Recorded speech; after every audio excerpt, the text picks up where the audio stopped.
guys, namaste. पानी परिराखेको छ है म चाहिँ हामी स्कुटर हेर्न सकिन्छ म चाहिँ अब बाहिर निस्किन लाग्यो मैले भुटी ल्याउनु पर्दैन अहिले म बाहिर निस्किन लागेको लेख्छु म भिडियो बनाउनु मिल्यो भने भिडियो बनाउँछु भिडियो बनाउनु मिलेन भने चाहिँ म भिडियो बनाउँदिनँ सो गाइस हे गाइस है अहिले चाहिँ म यहाँ बाटोमा छु बाटोमा चाहिँ खासै धेरै जस्तो पानी परेको छैन बट म यहाँ हेर्न सकिन्छ यहाँ लटक्कै भिजिसक्यो है पुरै भिजिसक्यो पुरै हेर्न सकिन्छ मेरो स्कुटर म भिजिसक्यो अब चाहिँ म एकैछिन काम छ एकदम धेरै इम्पोर्टेन्ट सो त्यसले गर्दाखेरि चाहिँ म एकैछिन अब बाहिर निस्किन लागेको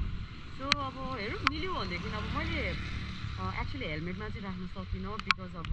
चेकिङ हुन्छ गाह्रो हुन्छ त्यो कहाँ जानला के जानला भनेर सो मैले आज हातमै बोकेको छु सो लेट्स सी हेर्दैछ मैले भिडियो बनाउनु मिल्यो भने चाहिँ म भिडियो बनाउँछु आज है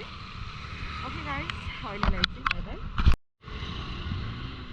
गाइस है अहिले भर्खर म घरबाट निस्किँदाखेरि यत्रो ठुलो पानी परिरहेको थियो हावाहुरी चलिरहेको थियो होइन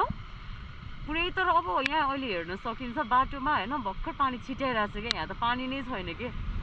र यहाँ मेरो अवस्था हेर्ने हो भने म पुरै भिजेर यहाँ लुटुक्क भइसकेको छु होइन पुरै हेर्न सकिन्छ यहाँ लुटुक्क भइसकेको छु यहाँ बाहिर चाहिँ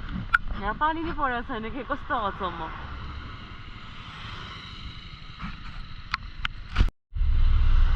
यहाँनिर त पानी नै परेको छैन क्या एक्चुअली ल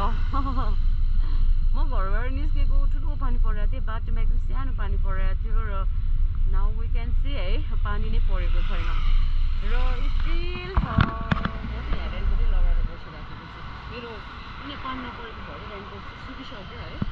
अन्त हेर्न सकिन्छ यहाँनिर पानी परेको छैन है गाइस फाइनली म यहाँ मन्दिरमा आइसकेको छु यहाँ शनि मन्दिर है शनि मन्दिरमा आइसकेको छु जस्ट शनिको आज लङ टाइम पछि दर्शन गर्न पाएँ